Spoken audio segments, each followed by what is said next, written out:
Nós estamos a 28 dias de um novo ano. Eu estava lembrando que há poucos dias atrás, apenas 340 e poucos dias atrás, eu falava sobre 2016. E agora já estou falando de 2017. Como passou rápido. E o ano que está terminando agora, foi um ano difícil para nós todos. Foi um ano em que nós vimos tantas situações tristes em todos os cenários. Vimos tragédias, como nessa última semana, vimos uma situação política terrível, vimos a economia ir por ladeira abaixo. Foi um ano difícil. Como será 2017? Segundo alguns economistas, será um ano complicadíssimo, ainda. Segundo os prognósticos de uma série de estudiosos acerca do Brasil e da situação em que nos encontramos, 2017 ainda será um ano difícil para nós. E talvez isso gere no seu coração uma tristeza, quase desânimo. Talvez você se sinta desmotivado. E como uma série de brasileiros, talvez você sinta vontade até de ir embora do Brasil. Mas hoje à noite eu quero te dizer uma coisa. Talvez os piores prognósticos que estamos já lendo, ouvindo sobre o futuro, não correspondam à realidade daquilo que Deus pode fazer entre nós.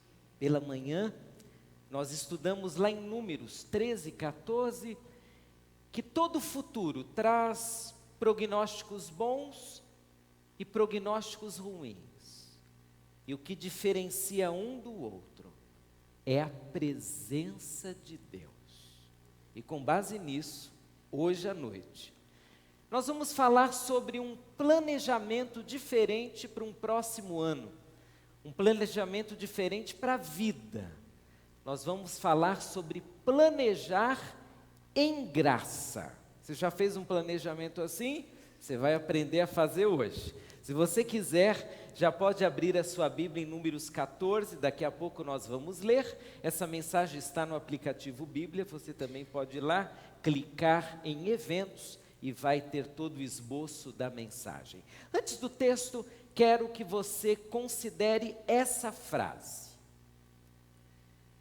Você considera o poder e a graça divina em seu planejamento de futuro? Uma pergunta. Você considera o poder e a graça divina em seu planejamento de futuro? Se você é um cristão, tem o dever de considerar. O futuro está na nossa frente. Dias novos, situações novas, experiências novas, desafios novos. O futuro está lá, nós estamos olhando para ele. Ao olhar para o futuro, nós lembramos do poder do nosso Deus. Quando olhamos para o futuro, e talvez um futuro cujos prognósticos são ruins, nós consideramos a graça de Deus em relação ao nosso futuro. Você considera as possibilidades em nome da fé que você tem em Deus? Se você é um cristão, você precisa olhar para o futuro de um modo diferente. O nosso olhar não pode ser igual àqueles que não conhecem a Deus. O nosso olhar não pode ser igual àqueles que dizem que Deus não existe, ou que quem sabe esteja dormindo e não liga para nós. Se somos cristãos, o nosso olhar em relação ao futuro precisa estar cheio de Deus. E agora sim, quero te convidar a olhar para Números 14. Ele faz parte daquele contexto que estudamos pela manhã. O povo de Israel havia saído do Egito e agora eles vão para a terra prometida. Moisés envia 12 homens para sondar a terra prometida, para ver o que havia lá, para analisar o terreno, para ver se haviam muitas dificuldades, se era fácil entrar na terra prometida. Depois de 40 dias, os 12 voltam, e eles voltam com um relatório não muito animador, na visão de 10 deles, e muito animador na visão de apenas 2. Segundo o texto pela manhã, o relatório negativo influenciou todo mundo. O relatório negativo trouxe um desânimo ao povo, porque lá na terra que Deus prometera, haviam muitos inimigos. Haviam inclusive gigantes, os descendentes de Anak. Haviam cidades fortificadas com exércitos prontos a atacar. O povo ficou muito impressionado com os prognósticos negativos em relação ao futuro.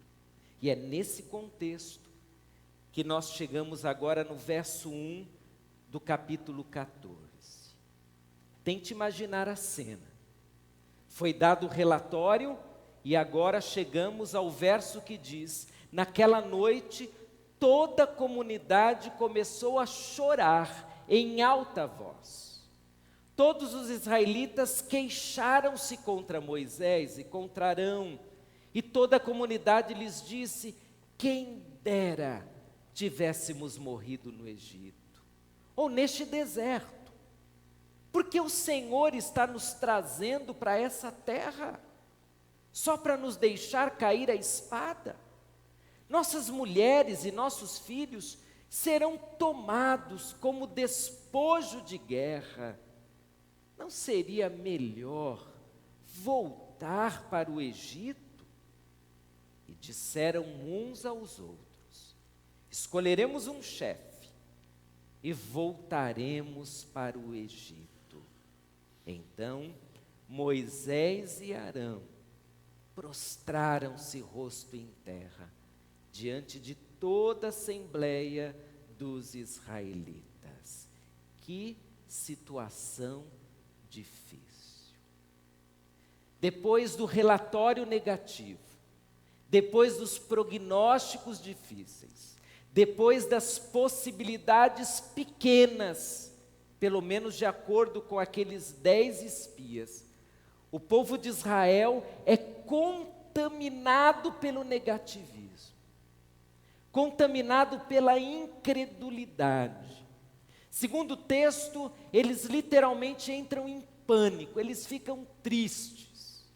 Aliás, dá para a gente olhar agora para o texto e extrair os sentimentos que aparecem no povo. Primeiro, eles ficaram tristes, muito tristes. Tristes como você fica quando recebe uma notícia ruim, quando dizem que o seu futuro não vai ser tão bom, quando quem sabe um exame, quando quem sabe uma pesquisa traz um resultado super negativo. Eles entraram em tristeza, eles sabiam que não seria fácil. Nós esperamos que as coisas sejam um pouquinho fáceis, pelo menos.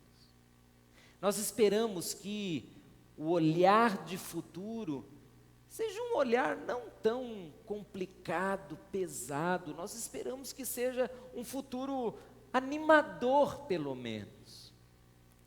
Mas quando o futuro se apresenta com dificuldades, nós ficamos tristes. E às vezes não só tristes, nós ficamos revoltados. Essa é a palavra que define parte do sentimento do povo de Israel. Eles ficaram revoltados. Começaram a questionar, por que essas dificuldades? Por que vamos ter que passar por isso? Por que o Senhor permitiu que saíssemos do Egito e agora, diante da terra prometida, encontrássemos tantas dificuldades? O povo ficou revoltado. E não só revoltado, começaram a questionar a fé. Começaram a perguntar, mas será que vale a pena confiar em Deus? Porque nós não ficamos lá no Egito? Será que Deus está brincando conosco?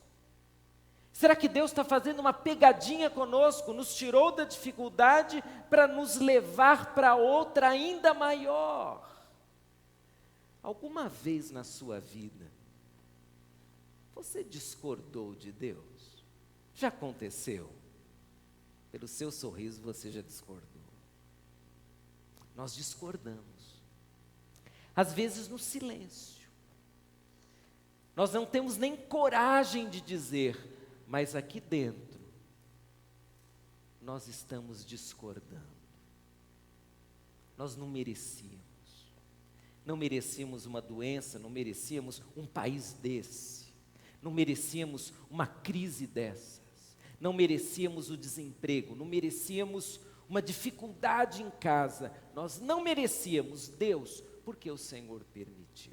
E o último sentimento do povo foi uma verdadeira enxurrada de derrotismo.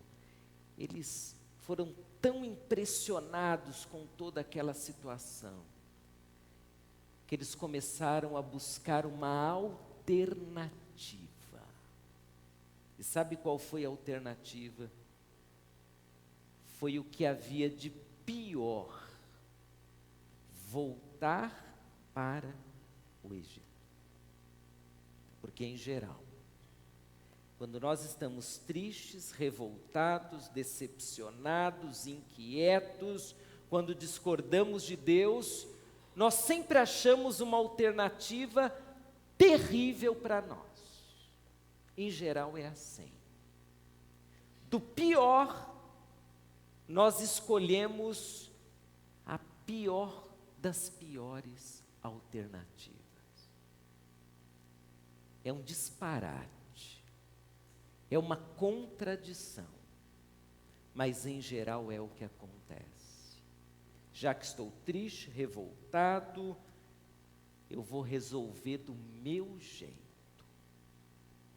Se a gente conseguisse entrar no coração de Moisés e Arão, que estão lidando com aquela situação naquele momento, nós veríamos dois homens extremamente chateados. O povo de Israel estava se sentindo dessa forma e resolveu que elegeria um novo líder para levá-los de volta ao Egito.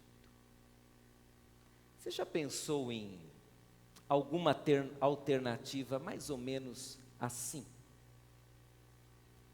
Uma alternativa daquelas que no passado você nunca pensaria, mas está tão triste que a sua mente começou a se encher de ideias das piores possíveis. Você já teve, por exemplo, a ideia de abandonar a sua fé porque o seu futuro está se apresentando muito complicado? Já teve a ideia de levar uma vida de qualquer jeito, já que até aqui você tentou fazer tudo certinho, mas parece não ter adiantado? Daqui para frente eu vou viver de qualquer jeito. Até hoje eu fui fiel a Deus, mas Deus está permitindo uma série de situações difíceis, eu não serei mais fiel, não. A partir de hoje, eu vou questionar esse Deus. com as minhas atitudes. Eu vou ver se consigo impressioná-lo, fazendo algo que o desagrade. Acho que é isso que o povo de Israel estava tentando fazer. Impressionar Deus e mostrar que eles estavam insatisfeitos. E nesse resumo todo, eles então tomam uma decisão. A decisão de planejar não mais ir para a terra prometida, mas sim retroceder e voltar para o Egito. Disseram uns aos outros: escolheremos um chefe e voltaremos para o Egito. Que coisa! Você já leu o livro do Êxodo? Principalmente o início. Ali está a história do povo de Israel no Egito. Um povo escravo, um povo que viu seus filhos serem assassinados, um povo que começou a trabalhar dobrado, um povo que apanhava dos seus senhores egípcios, um povo que morria de tanto trabalhar, literalmente falando. E esse mesmo povo está fazendo o seguinte planejamento: vamos voltar para o Egito. Já que a terra prometida é tão assustadora, já que a terra prometida traz um prognóstico tão negativo, já que a terra prometida não é do jeito que nós sonhamos, vamos retroceder. Essa é a filosofia de muita gente. Retroceder. Parar no avanço. Dar marcha ré e retornar. Tem muita gente assim em relação ao ano de 2017. Tem muita gente muito desanimada. Há pessoas tão frustradas com 2016 e sabendo que 2017 parece que também trará suas dificuldades.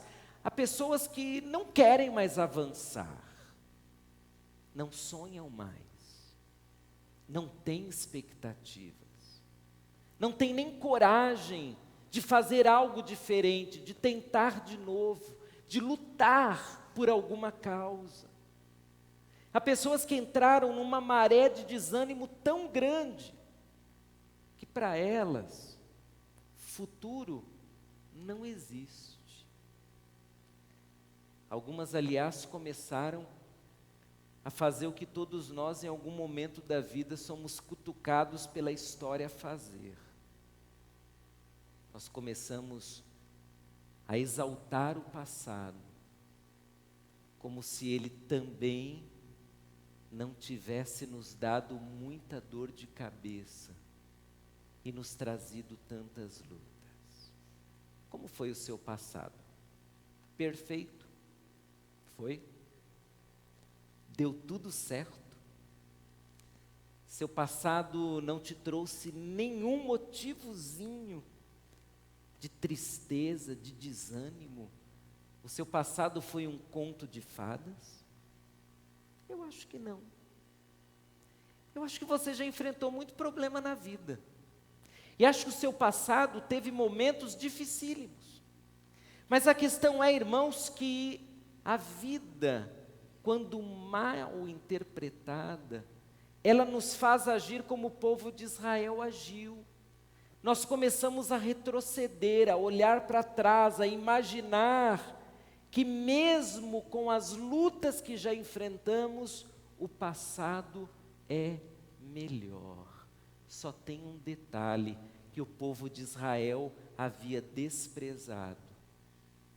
Era impossível voltar para o Egito. Impossível. A não ser que Deus fizesse um milagre para que eles conseguissem voltar para o Egito. Seria mais ou menos como voltar para a década de 70. Não sei porque o meu Facebook, nesses últimos dias, começou a trazer umas propagandas de camisetas da década de 70 para mim. Está lá. Década de 70, nascidos em 70, a melhor época da vida, umas coisas dessas. Seria mais ou menos assim, um teletransporte. Vamos sair de 2016 e vamos para a década de 70, 50, 40. É impossível. Não dá para retroceder. E porque não dá para retroceder, nós só temos uma chance na vida, que é seguir em frente, que é encarar os desafios. Mas nesse seguir, nós podemos fazer um outro tipo de planejamento, o planejamento em graça. Sabe o que é um planejamento em graça? Os prognósticos são ruins, o desânimo existe, as pessoas estão dizendo que as coisas serão terríveis, mas eu confio na graça divina. Eu sei dos prognósticos, eu estou lendo no jornal, eu estou assistindo pela televisão, eu estou vendo na própria pele, estou sentindo na própria pele que as coisas estão difíceis, mas eu tenho um Deus que cuida de mim. E essa visão, a visão da graça, ela estava naqueles dois homens que deram um relatório abençoado. Agora no verso 6, se levanta Josué, filho de Num, e Calebe, filho de Jefoné, dentre os que haviam observado a terra.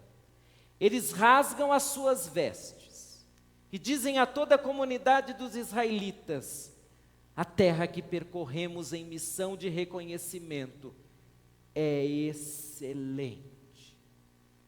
Se o Senhor se agradar de nós, Ele nos fará entrar nessa terra, onde manam leite e mel, e a dará a nós. Somente não sejam rebeldes contra o Senhor, e não tenha medo do povo da terra, porque nós os devoraremos como se fossem pão. A proteção deles se foi, mas o Senhor está conosco. Não tenham medo deles. Será que Josué e Calebe viram a mesma cena que os outros 10 espias? Será que eles foram na mesma terra? Será que eles enxergaram o mesmo que os outros 10 haviam enxergado? Sim, eles enxergaram. Mas a diferença dos 10 e daqueles dois é que a visão dos 10 primeiros não foi uma visão de graça, foi uma visão negativa com base na incredulidade. A visão de Josué e Calebe foi uma visão de graça, uma visão que inseriu Deus na história, uma visão que considerou o poder de Deus, a misericórdia, o amor divino. Foi uma visão que lembrou de tudo que Deus já havia feito, e olhe que Deus havia feito muitas coisas. Foi uma visão diferenciada, a visão de quem confia no Senhor. Quando você olha para o futuro dessa forma, com um olhar de graça, você vê coisas diferentes. Vamos tentar analisar a visão de Josué e Calebe. O que seria um olhar de futuro em que a graça, primeiro, você consegue enxergar os pontos positivos. Você enxerga. O que Josué disse? A terra que percorremos em missão de reconhecimento é excelente. E era mesmo. Tinha uns gigantes? Tinha. Tinha cidades perigosíssimas? Tinha. Tinham exércitos preparados para a batalha? Tinha. Mas é excelente. O ponto positivo é que mesmo com todo esse aparato negativo, nós vimos coisas boas. E Josué, cheio de motivação, ele usa uma palavra magnífica. Ele não diz que a terra é boa, ele diz que a terra é excelente, acima da média, é melhor que o Egito. Não tenho vontade nenhuma de voltar para o Egito depois que eu vi a terra prometida. Não tenho vontade nenhuma de voltar lá para aquelas cidades em construção no Egito depois que eu vi a terra que Deus me prometeu. Quando você tem uma visão de graça, as coisas boas, positivas, excelentes, elas se destacam e você se impressiona com elas. Uma visão de graça, ela considera a graça divina. Veja o que ele declarou: se o Senhor se agradar de nós, sabe o que vai acontecer? Ele nos fará entrar nessa terra. Não há temor. Se Deus se agradar de nós, nós vamos entrar. E não terá gigante que nos impeça. Não terá cidade fortificada que nos assuste. Nós vamos entrar. Josué conseguiu enxergar a graça de um Deus capaz de fazer grandes coisas. Mas, um olhar de futuro em que a graça é um olhar que repreende o pecado. Sim, veja aqui, Josué faz uma advertência. Pessoal, cuidado. Não sejam rebeldes contra o Senhor. Não permitam que o medo de vocês os leve a pecar, que a incredulidade os leve a pecar. Cuidado. Irmãos, em geral, quando estamos desanimados, quando estamos desmotivados, o pecado começa a se tornar atraente para nós. O pecado é apaixonante quando nós não estamos apaixonados pela graça divina. O pecado é sedutor. O pecado é perigosíssimo. E naquele momento o povo de Israel já estava pecando, porque deixaram a promessa divina e queriam voltar para o Egito. É pecado. Então, onde há graça e visão de graça, existe também a necessidade de nos policiarmos. Não permitamos que o pecado nos cegue em relação ao futuro. Um olhar de futuro em que a graça é um olhar de confiança, de fé em Deus. Olha o que Josué diz agora: a proteção deles se foi, mas o Senhor está conosco. Ou seja, um gigante sem Deus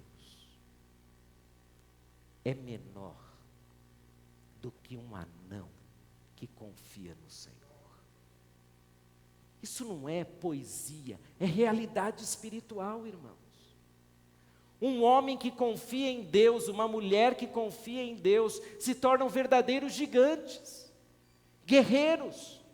Por isso que Josué, confiando no Senhor, diz: a proteção deles já era, mas Deus está conosco. Nós estamos protegidos. E por último, ele diz aquilo que vai definir o que é um planejamento de graça.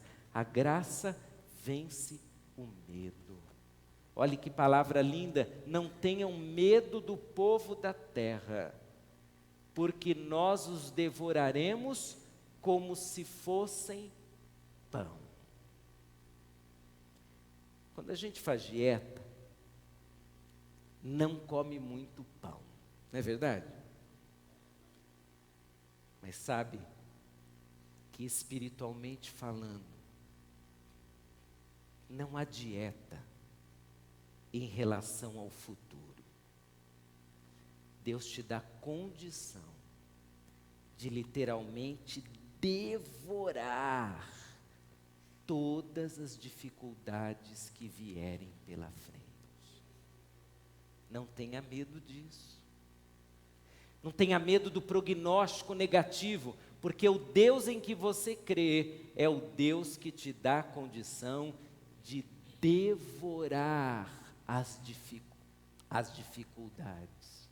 E o resumo de Josué foi: não tenham medo, não tenham medo.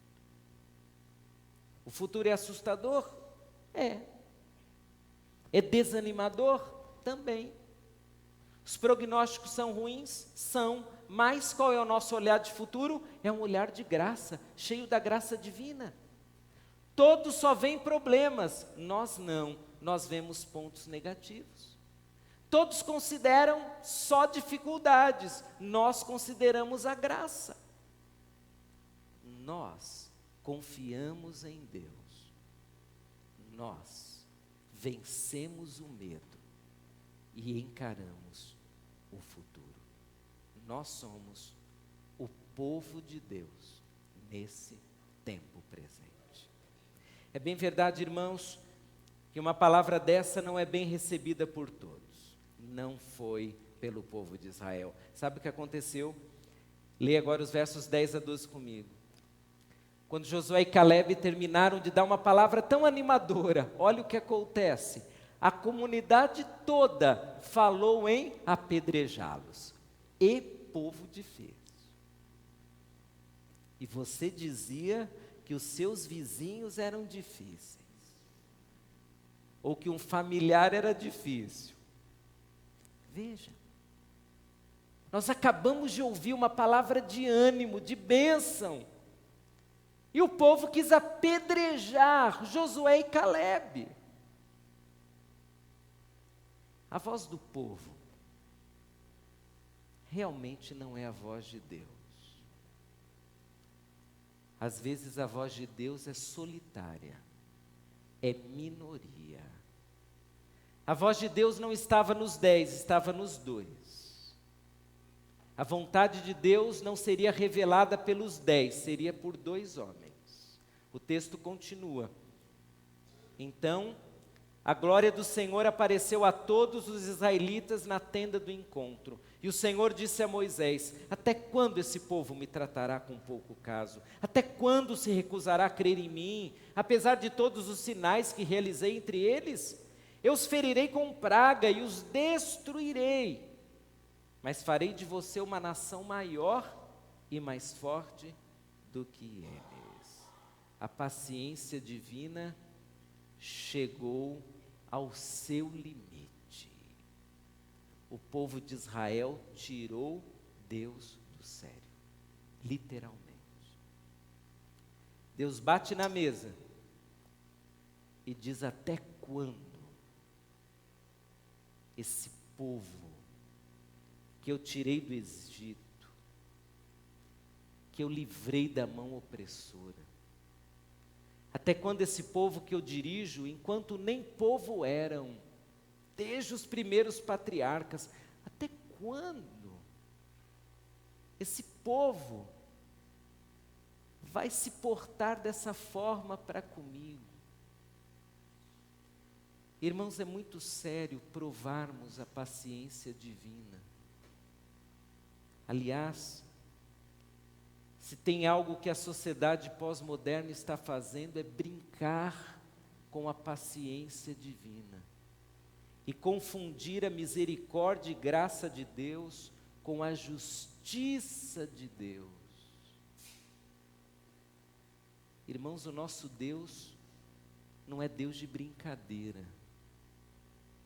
Se Ele diz alguma coisa, nós temos que confiar. Nós temos que obedecer.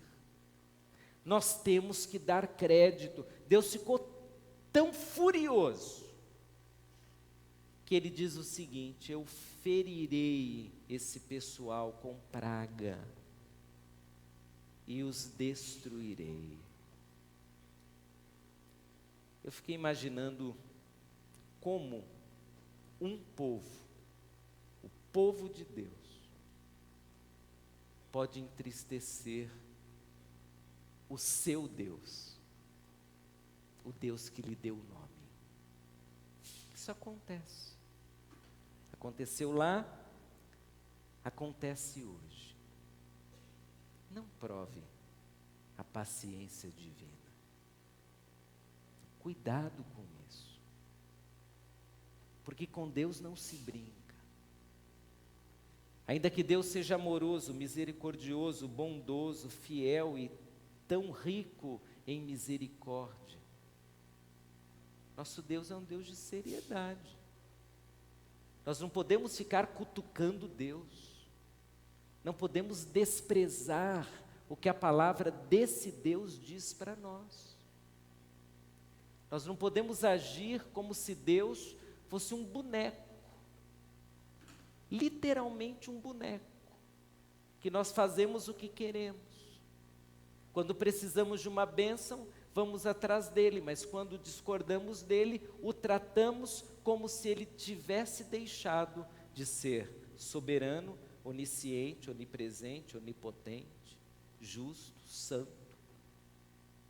Ele continua a ser o grande Deus. Não brinque com Deus.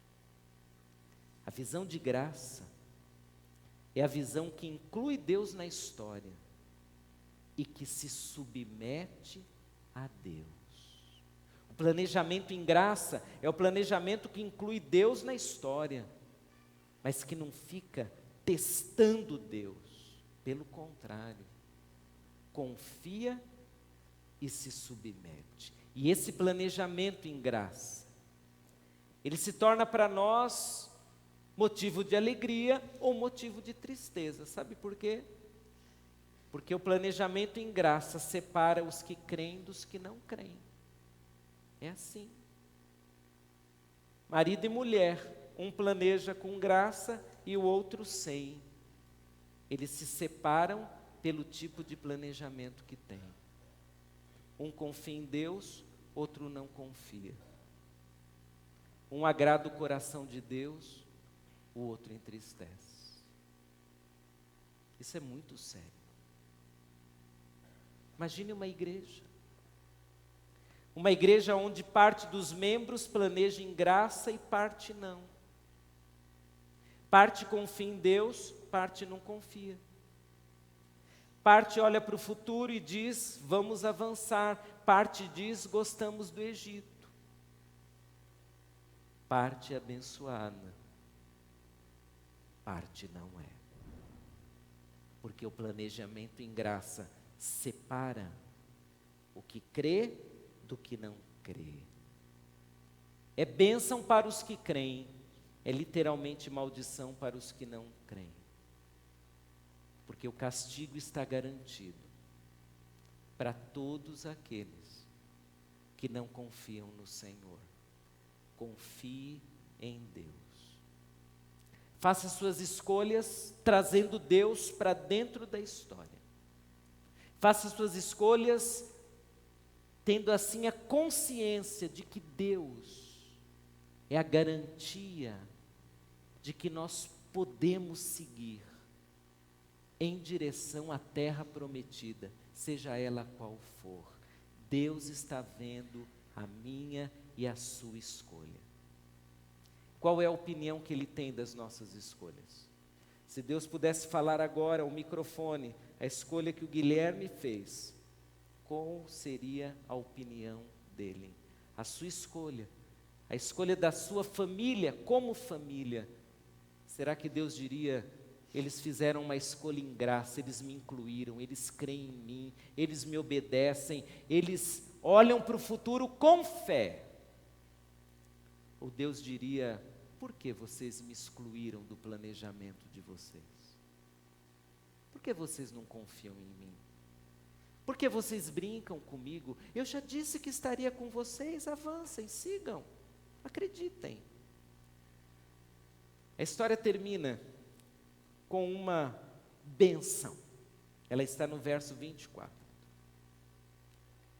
Diz assim: mas, como meu servo Calebe tem um outro espírito e me segue com integridade, eu farei entrar na terra que foi observar, e seus descendentes a herdarão.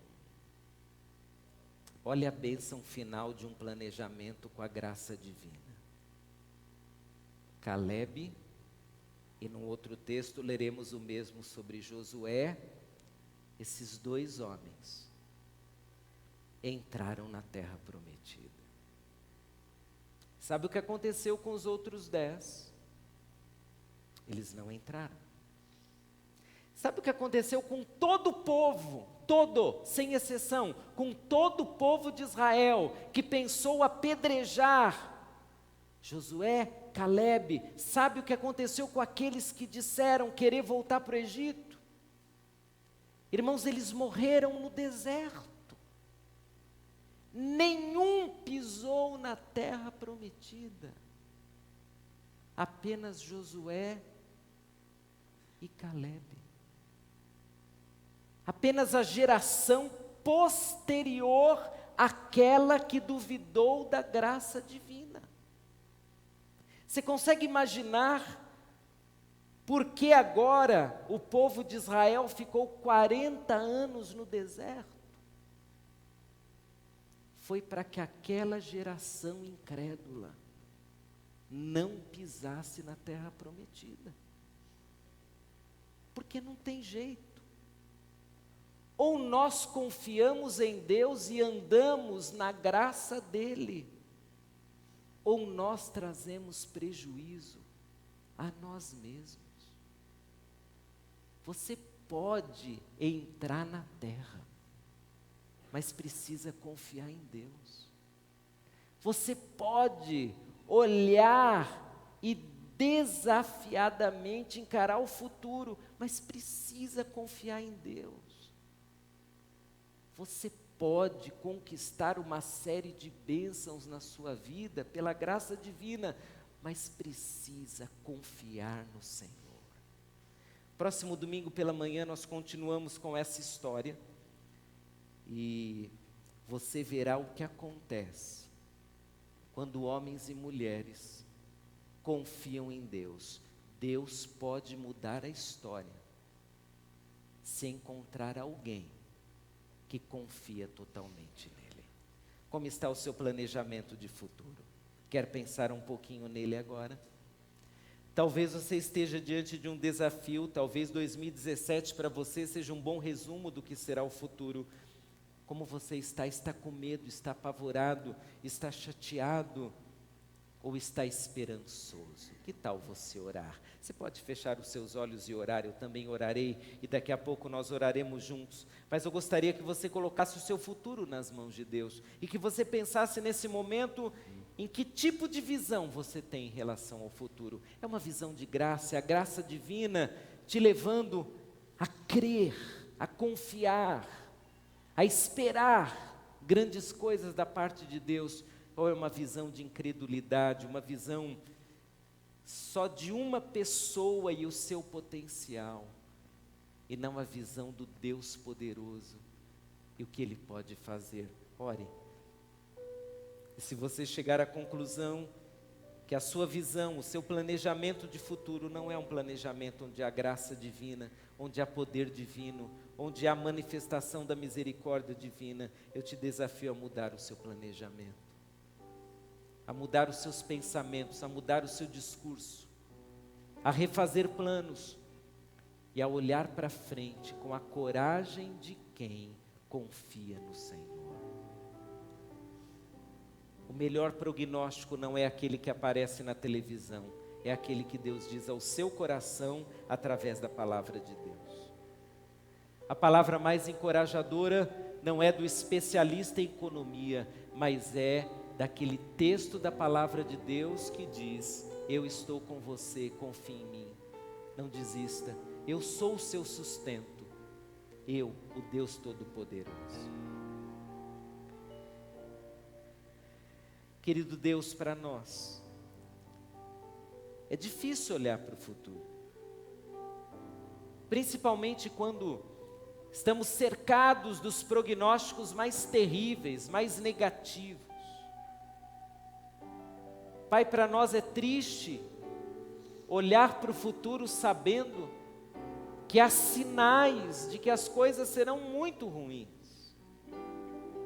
Mas, Senhor, nós te pedimos hoje uma visão de graça, uma visão que te inclua na história pessoal, na história do nosso país. Nós queremos olhar para frente, não com a limitação humana que temos, mas nós queremos olhar para frente com a fé que abre os horizontes e mostra que há possibilidades para aquele que confia no Senhor. Nós queremos olhar para frente e enxergar as bênçãos para aqueles que confiam no Senhor.